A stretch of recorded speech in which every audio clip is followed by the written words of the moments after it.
좋은 아침입니다. 아침에 하나 뉴스 종합 비타민 아침의 매일경제 김우미입니다. 오늘의 일면 같이 들어가 보실까요? 매일경제입니다. 의대 지원 신청 D-Day 전국 2,000명 넘을 듯이 오늘 매일경제 일면입니다. 네, 오늘 이 정부에서 각 의대에 요청을 했었던 그 D-Day입니다. 뭘 요청했느냐? 의대 증원 몇 명이나 증원을 할 수 있습니까? 원합니까를 물었던 그 D-Day인데 오늘 집계가 얼마나 될 것이냐? 전국 2,000명을 넘을 것 같다라는 얘기가 나오죠. 정부에서 2,000명을 얘기했는데 이거 안 됩니다라고 지금 이 반발 어제도 집회가 있었는데 2,000명을 넘을 것 같다라는 겁니다. 이걸 좀 볼까요? 교육부는 대부분의 대학들이 지난해 10월에서 11일 1차 조사 때보다 많은 인원을 적어내려는 움직임이 있는 것으로 파악했다. 이에 따라 증원 요청 인원은 합계가 1차 조사 때의 2,151명보다 많을 것으로 판단이 된다라는 겁니다. 2,000명 늘린다고 하지만 반발이 거센데 심지어 2,000명보다 더 많은 수가 필요합니다라고 증원 인원이 모이게 될 수도 있다라는 얘기인 거죠. 관련해서 다음 기사 보겠습니다. 동아일보입니다. 의사 수만 명 거리로 정부 의협 간부 4명 출국 금지 조치를 내렸다라는 겁니다. 사진을 좀 같이 볼까요?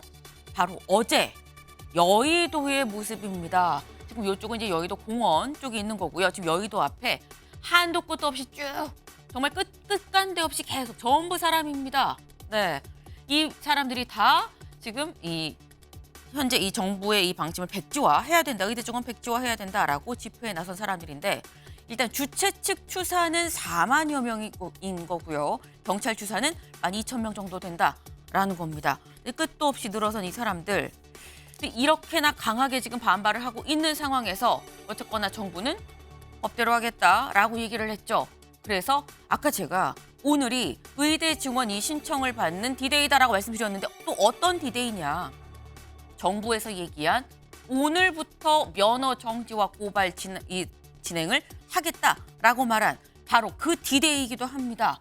네, 정부 오늘부터 면허 정지 또 고발을 진행을 하겠다라고 했는데 그런 얘기도 했었죠. 한 번 정지한 면허에 대해서 박탈한 면허에 대해서 회생 없다. 그런 거 없다라고도 얘기를 했었습니다. 이럴 경우에 정부가 일단 첫 번째 1차로 면허 정지와 고발을 진행하는 규모가 얼마나 될 것인지도 좀 같이 봐야 될 것 같습니다. 다음 기사 볼까요? 한겨레입니다. 친명 불패, 결국 주류잔치된 여야 공천입니다. 네, 3.1절에 이어서 이 지난 주말 연휴 동안 여야 모두 이 공천을 연일 발표를 했습니다.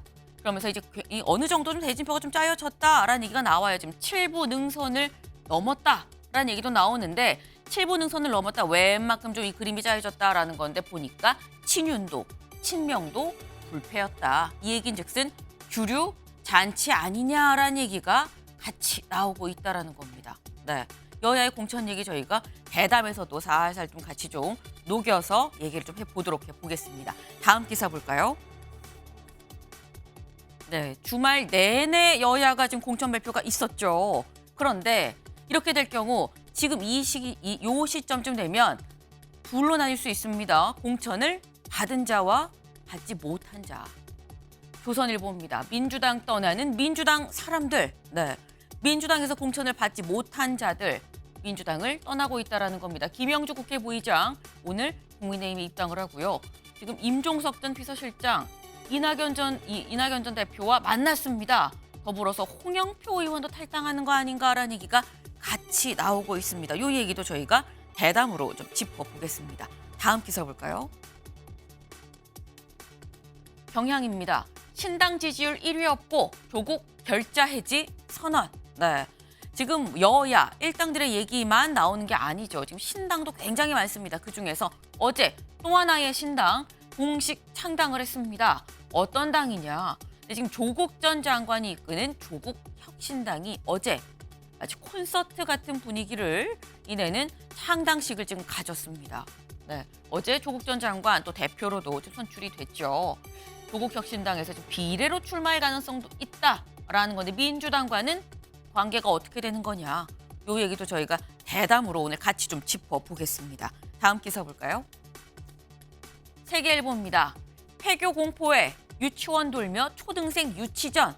네, 초등학생이 너무 없어서 유치원들을 돌면서 저희 학교 좀 와주세요라고 얘기를 하고 있는 상황이라는 겁니다. 전국의 초등학교 157곳이 신입생이 0명, 단 1명도 없다라고 합니다. 지방학교 소멸 가속화가 좀 우려된다라는 건데 일부 학교는 우리 학교 오면 승마도 가르쳐주고요. 골프도 가르쳐줍니다. 만약에 지방으로 이전을 하면 주거비도 주고요. 네, 다 지원해드려요. 학비 다 드립니다. 라는 공약까지도 내세우고 있다고 합니다. 저출산 시대의 단면이겠죠. 네, 다음 사진 기사 보겠습니다. 네, 이게 누구냐? 푸바오입니다. 푸바오. 푸바오의 뜻이 행복을 준 보물이다라고 해요. 네, 행복을 주는 보물인 푸바오. 네. 근데 지금 이 강철원 사육사가 거의 약간 울먹울먹하는 모습이 보이는데 지금 꽃을 주고 있죠. 당근과 같이 유채꽃을 선물하는 모습입니다. 이 지금 강철원 사육사가 울먹울먹하는 이유가 여기 있죠. 어제가 푸바오가 대중한테 이 마지막으로 얼굴을 보일 수 있는 마지막 날이었습니다. 푸바오 이제 곧 이 중국으로 이동을 할 예정이라고 하죠. 그러다 보니까 어제 공개 마지막 날이었는데 어제 그래서 푸바오를 보려 굉장히 많은 사람들이 몰렸다고 하는데요. 그 모습 같이 보고 오실까요? 저 천안에서 왔는데 오늘 오픈런에서 푸바오 보려고 3시 50분에 왔어요. 엊그저께도 오고 그 전전날도 오고 또 전전날도 오고 퐁당퐁당 오고 있어요. 이렇게 오랫동안 기다렸을까요? 이제 가니까 아쉬우니까 보러 왔어요. 네. 이제 푸바오가 마지막 날이라 가지고 좀 감동적이고 좀 너무 속상하기도 해요. 가서 잘 적응하고 약간 좀 한국 팬들을 기억해줬으면 좋겠어요. 우리 사람들이 첫정이라고 표현을 하는 것처럼 푸바오는 저에게도 첫정인데 아마 올해 평생 잊지 못할 푸바오의 기억이 저에게 가슴 가득 있는 것 같아요. 네.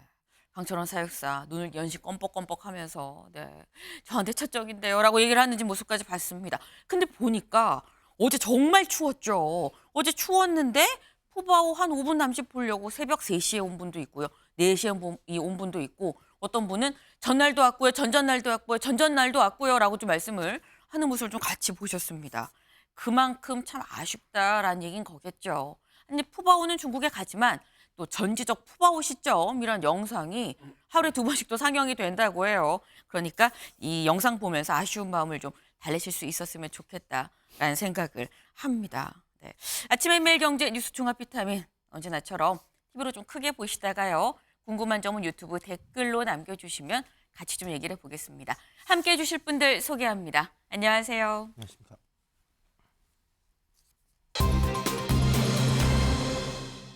네, 잔류할 결심 물음표가 붙었습니다. 누구 얘기인지 같이 보시죠. 공천 배제 임종석, 이낙연과 회동, 탈당할 결심 섰나? 네. 키워드는 잔류할 결심에 물음표가 붙었는데 여긴 탈당할 결심이네. 살짝 좀 뉘앙스가 다르죠. 왜 뉘앙스가 다른지 차근차근 좀 짚어보겠습니다. 네, 일단 공천에서 배제된 임종석 전 실장 연휴 동안 이낙연 전 대표와 직접 만났습니다. 네, 그래서 나오는 게 지금 탈당할 결심이 쓴 거 아니냐라는 얘기가 나오는 건데 임종석 전 실장 사실 이런 얘기를 했었어요. 직접 들어보고 오실까요? 누구보다도 총선 승리를 바라는 것은 이재명 대표와 당 최고위원회가 아닐까요? 정치는 생물이라고 말씀드린 점도 바로 그 질문에 대한 답이 될 것 같습니다. 그럼 지금 임종석 전 실장 같은 경우에는 당을 나갈 생각이 없다라는 걸 홍익표 원내대표가 확인하셨다고 하거든요. 네. 그 헛된 꿈이라고 지금 말씀하시는 거예요? 그렇죠. 그럴 가능성이 거기 남아 있어서 원내도 아닌데 당대표에 당선될 가능성 없다라고 보고요. 없다. 오히려 세미래로 나오셔서 네. 저는 호남 출마를 하시기를 권해요. 갑자기? 아니면은 그 서울 본인의 지역구에 가시는 것도 방법이고 아, 아니면 하다못해 그 서울 지역구에 나가는 게 불편하시면 네. 이제 도리상 불편하다면 저는 호남에 가서 광주에 가서 광주는 상징적인 곳이니까 네, 임종석 전 실장 정치는 생물이다라고 얘기를 했었죠. 그렇게 다양한 뜻으로 좀 해석이 될 수 있는 멘트였습니다. 근데 거기에 더불어서 조기숙 새로운 미래 공관위원장입니다. 근데 공관위원장이 뭐라고 얘기를 했느냐. 새로운 미래 와서 호남 출마하세요. 아니면 뭐 서울 원하시면 중성동갑 가셔도 좋고요. 그냥 전 호남에 와서 광주도 좋고요. 다 좋으니 오세요라고 얘기를 했습니다. 공관위원장이 와서 출마해라. 여기도 좋고 저기도 좋아요. 라고 다 얘기를 한 만큼 이보다 확실한 사실 공천 약속이 없습니다. 여기에 더불어서 3월 1일 저녁에 뭐가 있었느냐. 민주당 긴급 심야 최고위원회가 있었습니다.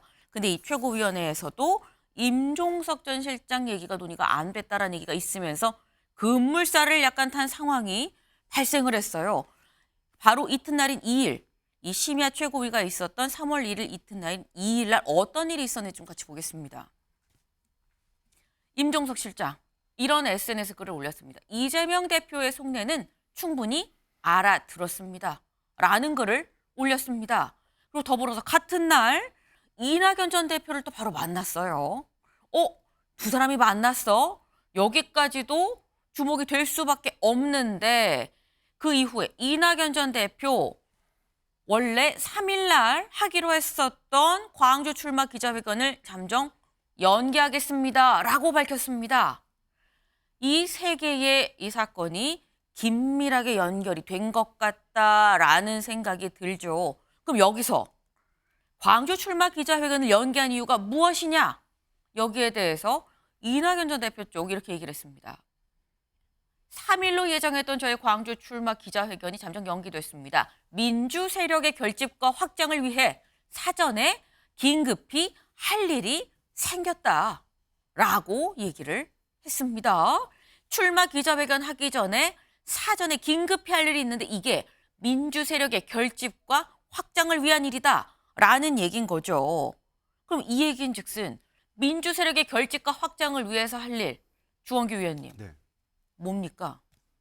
민주 세력의 결집이라는 게 이제 임종석 그 비서실장과의 회동 이후에 나온 이야기 그리고 거기에 대한 막전 막후에 대한 이야기로 보였고요. 네. 그래서 호남에서 광주 출마를 하려다가 잠시 연기했다는 게 이제 만약에 임종석 비서실장이나 서른 의원 이렇게 여러 심리적 분당이 아니라 물리적 분당까지 더불어민주당 안에서 벌어질 경우에 네. 호남 선거를 재편해 보겠다라는 아마 다시 그림을 그려보겠다라는 보관이 저 긴급히 할 일에 담겨 있지 않았는가 이제 그렇게 추정이 되는데요. 네. 근데 이제 오늘 아침에 임종석 비서실장의 그 SNS에 당의 결정을 수용합니다라는 거에 의해서 지금 오늘 제목도 키워드가 바뀌듯이 네. 이 결심이 탈당해서 저는 잔류보다는 버틸 결심으로 변한다.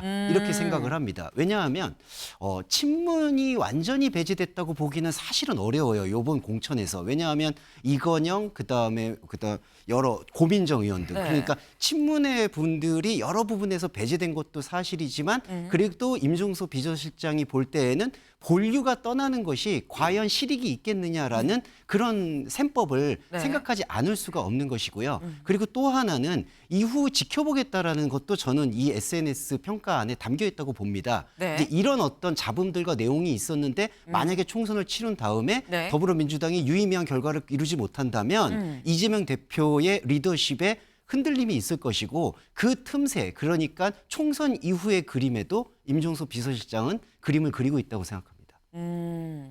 말씀 중에 지금 나왔죠. 오늘 새벽 6시 38분에 임종석 전 실장 이런 글을 올렸습니다. 당의 결정을 수용합니다. 더도 덜도 없어요. 저희가 있는 그대로 전체 글을 다 보여드린 거예요. 딱 이 문장 하나 올라왔습니다. 당의 결정을 수용합니다. 그럼 당 결정을 수용한다는 건 전에 이낙연 전 대표를 만나고 탈당하는 거 아니야? 혹시 가서 조기숙 공관위원장 얘기처럼 광주, 호남 어딘가로 출마하는 거 아니야? 라는 얘기가 어떻게 되는 거지? 라는 생각으로 갈 수밖에 없습니다. 김광삼 변호사님. 지금 주원규 의원님은 버틸 결심을 한 것 같다라고 말씀을 하셨거든요. 어떻게 보세요? 이제 당의 결정을 수용한다는 말이 이제 100% 수용하고 남겠다 이 얘기로 또 해석할 여지는 있지만 네. 그렇지 않을 수 있다고 보고요. 이제 중요한 것은 이낙연 전 대표가 사실 이제 3일 날 이제 광주 네. 출마를 보류했잖아요. 연기했잖아요. 그것은 계속적으로 민주당에서 탈당 러시가 생기면 의원들의 그러면 그 자리에 자기가 연연하지 않고 이제 주겠다는 의미예요. 그러니까 자리를 비워두겠다는 의미고. 네. 그다음에 임종석 전 실장 같은 경우에는 만약에 본인이 당의 잔류에서 남고 당에 수용을 하겠다고 하면 사실 이낙연 전 대표를 만나면 안 되죠. 네. 그럼 만났다는 것 자체는 서로 뭔가 협의가 있었다는 얘기고요. 네. 그다음에 임종석 실장이 지금 민주당을 탈당해서 나온다 하더라도 사실 출마지가 마땅치는 않아요. 그런다고 해도 꼭 당선의 보장이 없어요. 그렇다면 제가 보는 개인적 의견은 네. 후위를 도모하는 것이죠. 그러니까 지금 뭐 우원규 평론가께서 말씀하셨지만 친문이 다 척결된 건 아니지만 네. 친문 중에서 구심점이 될 수 있는 사람은 다 공천에서 척결됐거든요. 그리고 그다지 뭐 구심점이 될 수 없다고 생각하는 사람들만 공천을 받았어요. 그럼 구심점이 될 사람을 좀 남겨둬야 한다는 거죠. 네. 왜 남겨두냐면 지금 이재명 대표가 친명 위주로 다 공천을 했다 하더라도 사실은 이재명 대표의 제일 중요한 게 남아있는 게 사법 리스크예요. 그래서 사법 리스크를 통해서 만약에 뭐 실형 선고가 난다랄지 그러면 네. 민주당 내에서 어떤 세력을 통해서 다시 민주당을 또 주류가 돼야 하는 그런 어떤 시나리오가 있다고 봅니다. 그러면 나와서 뭐 상당히 어려운 총선을 하는 것보다도 네. 그 안에 그대로 남아 있으면서 이재명 대표의 어떤 위기가 오고 사법 리스크로 인해서 어떤 일이 발생했을 때 네. 결국 친문을 결집할 수 있는 가장 구심점은 바로 임종석 실장이 될 수 있다는 거죠. 그래서 저렇게 같이 협의를 하고 네. 그런 임종석 실장에는 당신은 남아있는 게 좋겠다. 그렇게 서로 상의해서 결정을 내릴 가능성이 저는 크다 이렇게 봅니다. 네. 지금 일단 두 분 다 어쨌거나 당 안에 있겠다는 거 아니겠느냐. 왜냐하면 구심점이 친문의 구심점이 누군가가 있어야 되는데 공천을 못 받아도 구심점이 당 밖에 있으면 구심이 될 수 없기 때문에 당 안에서 일단 이른바 버티는 상황으로 가지 않겠느냐라는 말씀을 하셨습니다. 근데 오늘 새벽 6시 38분에 당 결정을 수용합니다라는 SNS 글을 올리기 전에 어제 밤 10시가 조금 넘은 시가 이 임종석 전 실장 쪽에서 이런 글을 또 보내왔어요. 뭘 올렸느냐. 한 매체에서 임종석 전 실장이 4일, 오늘이죠. 오늘 탈당 기자회견하고 불출마할 것 같다라는 보도를 하니까 여기에 대해서 반박을 한 겁니다. 정정, 바로잡습니다. 이거 아니에요라는 입장을 낸 거예요. 4일 탈당하고 총선 불출마 방안을 검토하고 있다는 보도는 사실이 아니다. 이 문장이 다였습니다. 근데 여기서 보면 4일 탈당하고 총선 불출마하는 방안이 사실이 아니라는 건지 탈당이 사실이 아니라는 건지 탈당은 맞는데 총선 불출마가 사실이 아니라는 건지 사실 굉장히 좀 여러 개로 해석이 될 수 있는 이 해명이었었거든요. 윤주진 위원님. 예. 지금 결국 임 실장은 앞으로 어떻게 가겠다는 걸까요? 저는 만약에 임종석 실장이 정말로 당의 잔류를 결심을 했고 네. 민주당의 어떤 총선 승리와 또 본인들이 원하는 정권 심판을 성공하기 위해서 백의종군하겠다라는 결심이 섰다면 네. 이런 식으로 10글자의 문자로 자신의 의견을 드러내지는 않았을 거라고 봅니다. 네. 왜냐하면은 그러기에는 이 결정이 너무나 중대한 결정이기 때문에 극적인 반전과 또 극적인 포용과 화해 모드로 가는 것이 훨씬 더 본인과 또 민주당 전체에 정치적으로 유리하죠. 제가 봤을 때 한 60% 정도의 결심은 섰다고 봅니다. 잔류의 결정이요. 그러나 나머지 40%는 네. 어쨌든 지금 이재명 지도부의 행보 그리고 앞으로 세밀의 어떤 지지율 추이에 따라서 얼마든지 변동 가능성이 있다는 것을 암시한 것으로 보이고요. 네. 제 생각에는 일단은 당의 결정을 수용한다라는 표현이 상당히 좀 함축적인 의미가 있는 것 같아요. 네. 당이 결정한 것은 사실 딱 하나밖에 없습니다. 임종석 전 실장에 대한 컷오프입니다. 예, 그리고 재고 요청에 대한 기각이죠. 네. 그것을 수용하겠다는 것이지 당이 탈당을 결정하거나 출당을 결정한 적은 없거든요. 그렇다면 임종석 실장이 제가 봤을 때 아무래도 중구 성동과 본인의 지역구에 출마는 일단 하지 않겠다라는 의미를 둔 것이 아닌가로 추측을 하면서 네. 이분이 이제 호남 분이시거든요. 네. 그렇기 때문에 얼마든지 그 아까 조기수 위원장이 말씀하신 것처럼 호남으로의 출마, 그래서 다시 민주당의 핵심에 가서 깃발을 꽂고 앞으로 차기 지도자로서 역할을 하겠다라는 그러한 완전히 새로운 정치적 상상력을 전개할 수 있는 그런 가능성도 저는 배제할 수 없다 이렇게 보고 있습니다. 네. 지금 윤주진 위원님은 6대 4 정도의 마음 아니겠느냐. 60 정도는 잔류를 하는 쪽으로 당 내에서 뭔가 버티고 힘을 키우는 쪽으로 생각을 하겠지만 40%는 충분히 또 변동 가능성이 있다. 중성동갑에 나가지 않는다는 거지 당의 결정을 수용한다는 게 컷오프된 거에 대해서 그거를 이제 중성동갑에 안 나간다는 거지 호남 광주로도 안 간다는 얘기는 아니다라고 말씀을 하셨어요. 조기현 위원님 어떻게 보십니까? 그럴 것 같지는 않습니다. 예, 통상 이 공천 갈등이 첨예화된 시점에서 네. 여러 가지 입장을 내다가 당의 결정을 수용한다는 것은 당의 입장에 계속 따르겠다는 것이고 네. 적어도 이번 총선에서 다른 정치적 행보를 하지 않겠다는 것을 분명히 했다고 보는 게 맞고요. 지난 3월 1일부터 며칠간의 어떤 상황을 보면 네. 새로운 미래가 필요에 의해서 좀 앞서간 것이지 임종석 전 실장의 계획과 생각이 일치되는 측면이 있어서 어떤 협의를 했다고 보기까지는 어려운 것 같습니다. 당초에 중성동 갑이 전략적 선정됐을 때부터 어떠한 상황이 오더라도 임종석 전 실장은 민주당은 탈당한 사람이 아니라는 게 중론이었고요. 2월 29일 날 고민정 최고위원 같은 경우에도 어떤 경우든 민주당이 패배하는 선택을 하지는 않을 거라는 얘기를 한 바 있고요. 홍익표 원내대표 가장 잘 아시는 분인데 이분 역시 탈당하지 않을 거라는 건 어느 정도 확인하고 있었습니다. 그러니까 네. 여러 가지 가능성을 놓고 의견을 듣고 하긴 했지만 최종적으로 당의 결정을 수용하고 네. 그 이후에 어떤 정치적 행보에 대해서는 민주당을 돕는 어떤 백의 종군을 할지 아니면 약간 물러서 있을지 정도의 문제만 남아있지 네. 지금 새로운 미래가 적극적으로 구애하고 기대했던 방식의 어떤 정치 행보를 할 것으로 보이지는 않습니다. 지금 조금 전에 저희 유튜브 댓글로 질문이 올라왔습니다. K 눈이 부시게님. 네. 그럼 임종석 전 실장 험직한다는 겁니까? 라는 질문이 올라왔는데 이건 조기현 의원님 어떻게 보세요? 지금 공천이 거의 끝나는 상황이어서 험지를 갈래야 갈 곳이 없다. 예, 마땅치 않을 것입니다. 아마 그래서 이미 한 일주일 전에 이 전략 지역으로 선정됐을 시점이었으면 모르겠는데 네. 지금 시점에서는 분구된 몇 개 지역을 빼고는 거의 공천이 완료된 시점이어서 험지로 지금 준비하시는 분들을 밀어내고 배치하기에는 시기적으로 좀 늦은 것 같습니다. 지금 이미 공천이 아까 뭐 7분응선 넘었다라는 얘기도 있었죠. 때문에 험지고 어디고 다른 지역을 줄래야 남아있는 지역 자체가 별로 없다라는 말씀을 또 하셨어요. 네. 근데 또 임종석 전 실장 지금 잔류 쪽으로 어쨌거나 뭐 49대 51이든 일단 좀 더 많이 기운 거 아니겠느냐라는 해석이 지금 전반적인 거죠. 근데 그렇다면 임종석 전 실장에 대해서 임종석 전 실장이 이낙연 전 대표도 만나고 다 만났음에도 불구하고 당내 남아있다는 건 주원규 의원님. 네. 한편에서 얘기하는 건 지금 차곡차곡 명분을 좀 쌓아가고 있는 거 아니겠느냐라는 해석도 나오거든요. 어떻게 사실 보십니까? 네, 맞습니다. 그 가능성도 배제할 수는 없다고 보여요. 그러니까 사실 재고 요청까지 했는데 논의조차 하지 않았다라는 거는 너무나 굴욕적이고 모멸감의 표현일 수가 있거든요. 네. 그리고 아시겠지만 이해찬 전 대표가 임종석 전 실장을 사실은 추천하다시피 했어요. 네. 그것도 사실은 기각이 된 지금 모양새 안에서 네. 나는 할 만큼은 했다.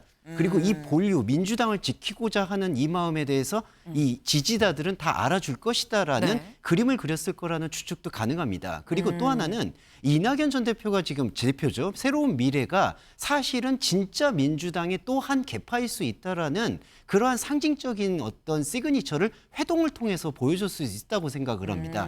그러니까 임종석 실장의 그림 안에서는 네. 나는 민주당을 나가는 게 아니라 네. 원래 민주당을 지키는 방법을 나는 택하겠다라는 것이고 저는 결론적으로 봤을 때 이재명 당대표 그리고 지도부와는 어느 정도는 이제 거리감을 두고 지켜보겠다라는 관망 혹은 어느 순간에서는 나서겠다라는 것. 그러니까 이재명의 민주당으로는 가지 않겠다라는 의지의 표명은 분명하다고 보입니다. 그러니까 이낙연 전 대표를 만난 게 굳이 새로운 미래로 가지는 않더라도 어쨌거나 이재명의 민주당으로도 나는 가지 않겠다.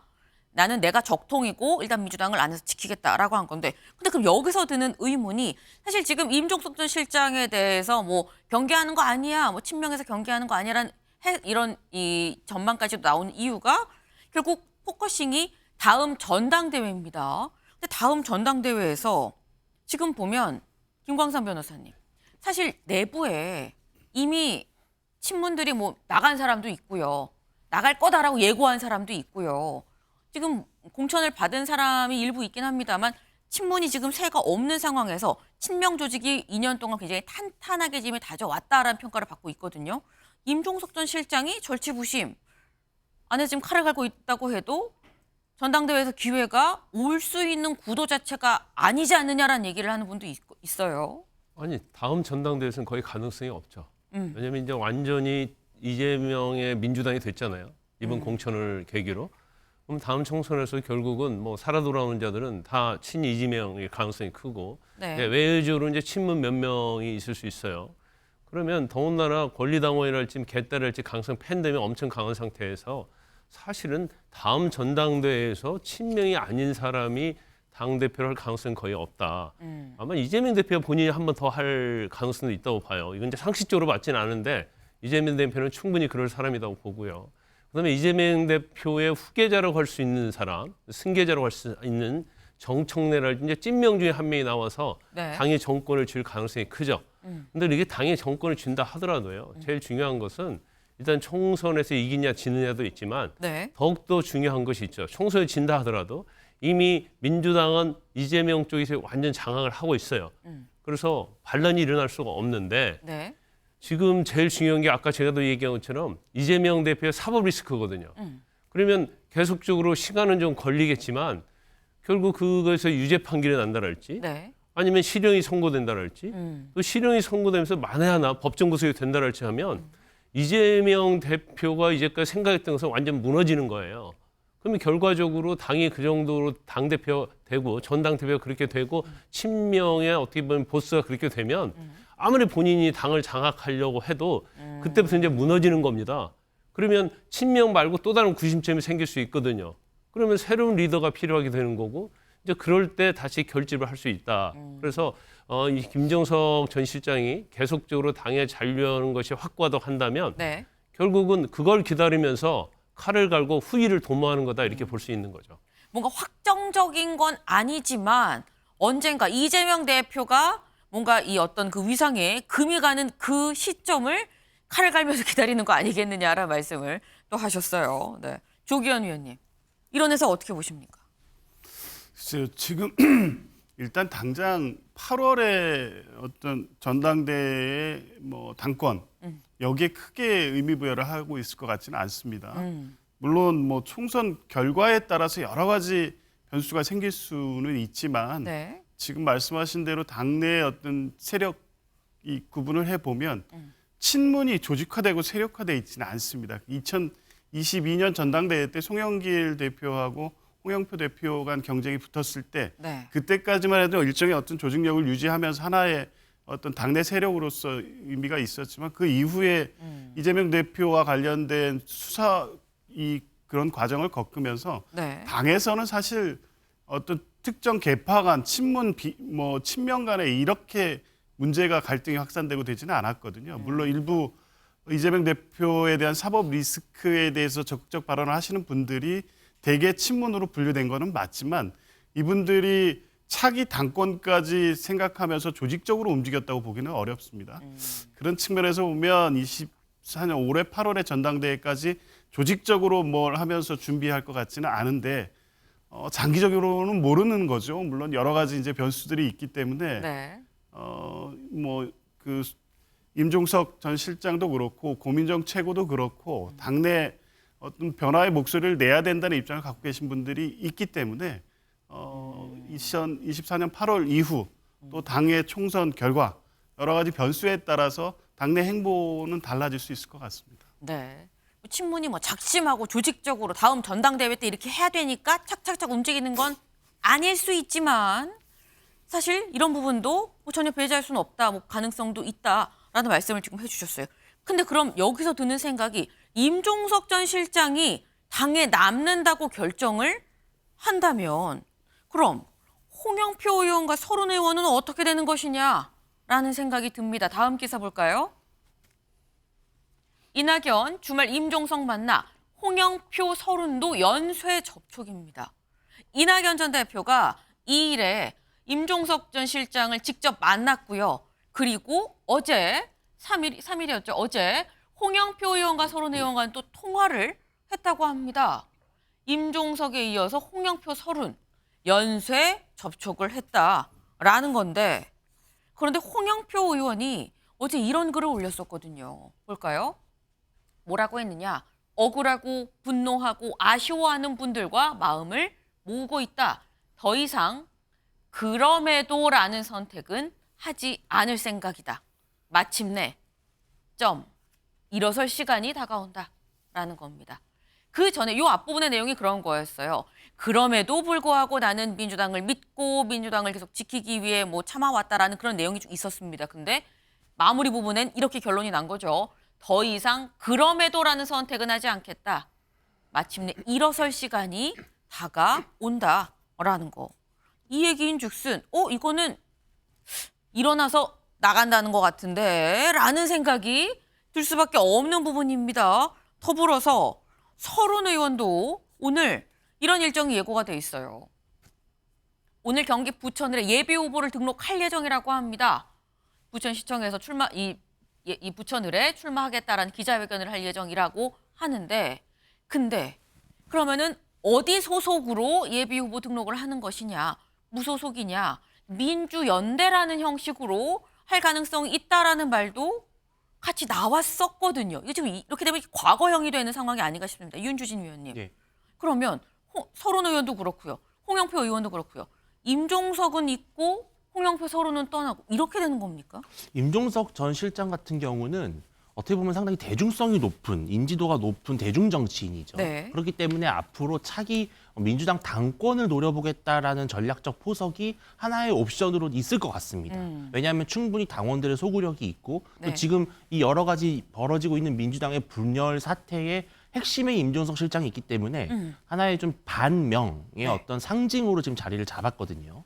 그런데 서른 의원이나 홍영표 의원 같은 경우는 그런 당권보다는 사실은 본인의 지역구를 사수하는 것이 훨씬 더 중요한 과제일 수 있습니다. 그렇기 때문에 홍영표 의원과 서른 의원 같은 경우는 민주당에서는 일단은 이제 더 이상 자신의 꿈을 이룰 수가 없는 상황이 됐기 때문에 네. 어쨌든 본인의 지역구에 출마를 강행할 것이고 그 과정에서는 물론 무소속이냐 아니면은 새로운 미래냐 아니면 그 중간 형태의 민주연대냐인데 네. 결과적으로는 저는 어떠한 방식을 택하든 간에 이낙연 대표의 새로운 미래와 느슨하든 결속력이 있든 연대 체제로 가는 형식이 가는 것은 저는 불가피하다고 보고요. 그런 식으로 해서 원심력이 계속 작동을 하면서 네. 결과적으로는 민주당의 이재명의 민주당을 심판하는 새로운 민주당 세력으로 자리 잡는 그러한 모양으로 갈 것으로 보입니다. 지금 약간 좀 복잡해진 상황이 됐어요. 지금 똑같이 이재명의 민주당은 안 된다라고 생각을 하는 사람들이라는 건데 임종석 실장은 당 내에 남고요. 서른 홍영표 의원은 당 밖으로 나가는데 새로운 미래로 갈지 안 갈지는 모르는 상황인 겁니다. 이런 가운데 이미 새로운 미래라고 당을 만들어서 자리를 잡고 있는 이낙연 전 대표가 또 있는 거고요. 지금 이게 서로 생각은 같지만 처해 있는 속한 몸이 저마다 다른 데 있는 지금 이런 상황이 돼버렸다라는 건데 사실 원래 당 만평을 좀 볼까요? 이런 예상이 있었습니다. 네. 지금 이게 이삭 줍는 여인이죠. 근데 여인이 아닙니다. 이삭 줍는 이낙연 전 대표예요. 네. 살짝 미소가 띄어져 있는 이낙연 전 대표의 얼굴입니다. 근데 여기 보면 서른이도 죽고 임종석도 죽고 줍줍. 네, 새로운 미래가 지금 민주당을 나와서 탈당한 이탈자들을 다 줍줍, 이삭 줍기 하지 않겠느냐라는 해석이 있었는데 이렇게 되면 사실 주원규 위원님. 네. 이렇게 되면 임종석 이삭은 못 줍고요. 서른 이삭도 못 줍는 거 아니야? 라는 생각도 드는데 이거 지금 앞으로 방향이 어떻게 전개될 걸로 보십니까? 예, 서른 의원께는 죄송하지만 서른 의원은 이삭일 수 있어도 임종석 의원은 이삭의 수준이 아니라 대어거든요. 아. 새로운 미래 입장에서 보면 사실은 이제 이 공천 이후 더불어민주당 공천 이후에 네. 심리적 분당에서 물리적 분당까지 가느냐라는 기대치가 있었습니다. 새로운 미래 측에서는. 네. 그러니까 대거 탈당 러쉬가 있을 것이다. 그때 가장 큰 구심점이 임종석 비서실장 전 실장이다라는 추정이 있었는데 네. 오늘 새벽에 SNS 하나로 이 모든 기류들이 지금 난처해졌다. 그러니까요. 네, 가장 난처해진 건 사실 서른 의원은 원래부터 친 이낙연 기였기 때문에 네. 지역구 사수를 위해서 어떤 식으로든 연대할 거라고 보이지만 홍영표 의원은 조금 위태롭습니다. 다시 새로운 미래라고 뭔가 연대를 했다가 네. 나중에 혹시 생환하지 못하고 낙선하게 되거나 혹시 생환한다 하더라도 이 더불어민주당을 이렇게 분탕질했다라는 약간 혼란한 혼탁한 세력으로 인식받을 수가 있거든요. 그래서 차라리 예전에 김종인 비대위원 때 그때 이해찬 그 전 의원이 네. 그 컷오프 당했다가 다시 무소속으로 생환한 경우가 있거든요. 네. 이제 그런 모습을 가지고 사실은 더불어민주당 안으로 들어와야 되지 않을까라는 생각을 저는 홍영표 의원은 가질 거라고 생각합니다. 무소속으로 살아서 돌아오는 방향을 생각하지 않겠느냐라는 겁니다. 네. 지금 뭐 이른바 친문이라고 얘기를 해도 지금 저마다 지금 갈 길이 다 달라진 상황이에요. 저마다 지금 타는 버스가 다 달라졌습니다. 하나는 뭐 서울로 가고 하나는 뭐 강원도로 가고 하나는 좀 뭐 광주로 가고 지금 다 달라졌어요. 이런 가운데 지금 당 내에서 공천을 받은 친문들도 있죠. 볼까요? 네. 단수 공천을 바로 받은 친문들도 있습니다. 이인영, 고민정, 윤건영, 정태호. 여기는 바로 받았어요. 단수 공천. 그런데 이거보다 약간은 경선까지 간, 사실 홍영표 의원의 경우에는 나 경선 시켜주면 난 탈당은 안 할 거예요 라고 했는데 그게 안 된 이 케이스인 거죠. 경선, 전해철, 노영민, 윤영찬, 송갑석. 네. 여긴 아직 경선 결과가 나오지 않았습니다. 경선 결과가 곧 나올 걸로 보여요. 이런 가운데 이제 컷오프 된 사람, 저희가 한참 얘기한 사람이 이 두 사람이죠. 임종석, 홍영표. 네. 지금 이렇게 두 사람 중 컷오프가 됐다. 근데 지금 이 상황을 보면 사실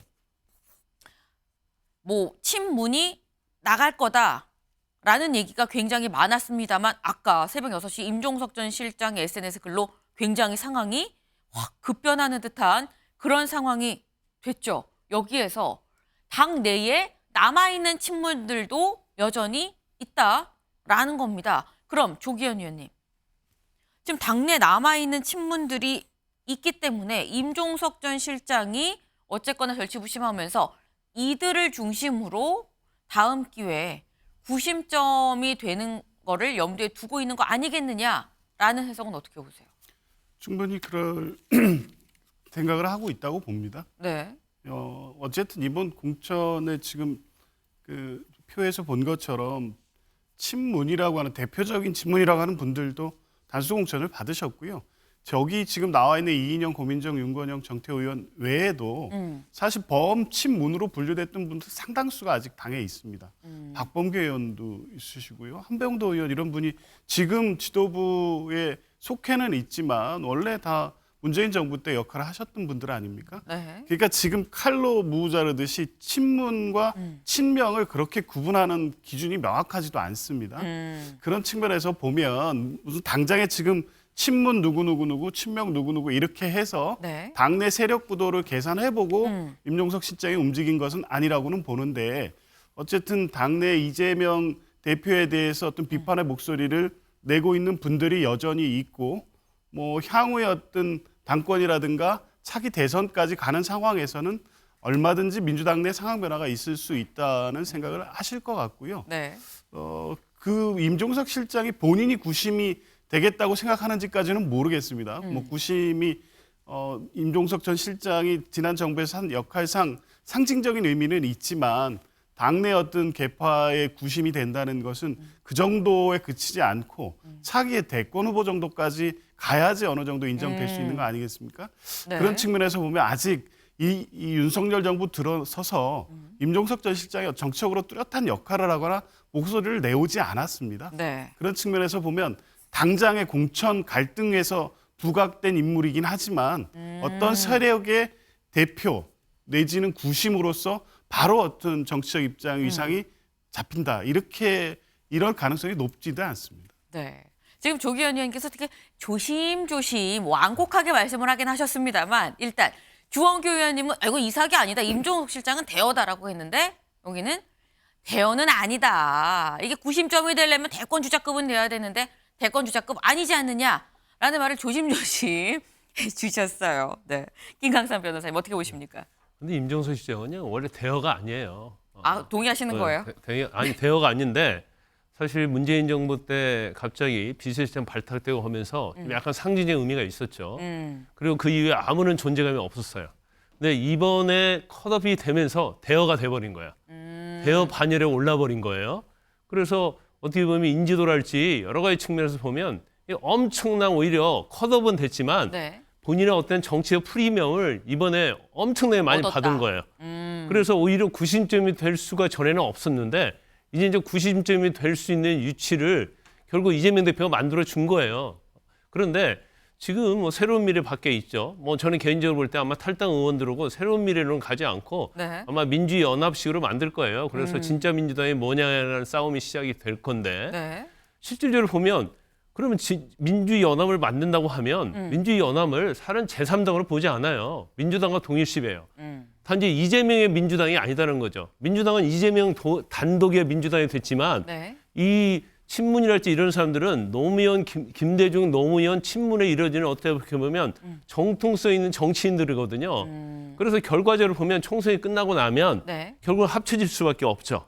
그러면 밖에서 살아 돌아온 자와 네. 그다음 민주당 내에 잔류된 자 이들을 합치면 굉장히 시너지 효과를 거둘 수밖에 없어요. 그리고 제가 아까 말씀드린 것처럼 어떤 이재명 대표의 사브리스크화가 된다고 한다면 네. 뭐 그건 엄청난 힘을 받겠죠. 결과적으로 보면 지금 뭐 서로 만나고 협의하고 이런 것들은 그런 생각을 가지고 지금 계획을 지금 만들어가고 있다. 플랜을 지금 작동하고 있다. 저는 뭐 그렇게 봅니다. 네.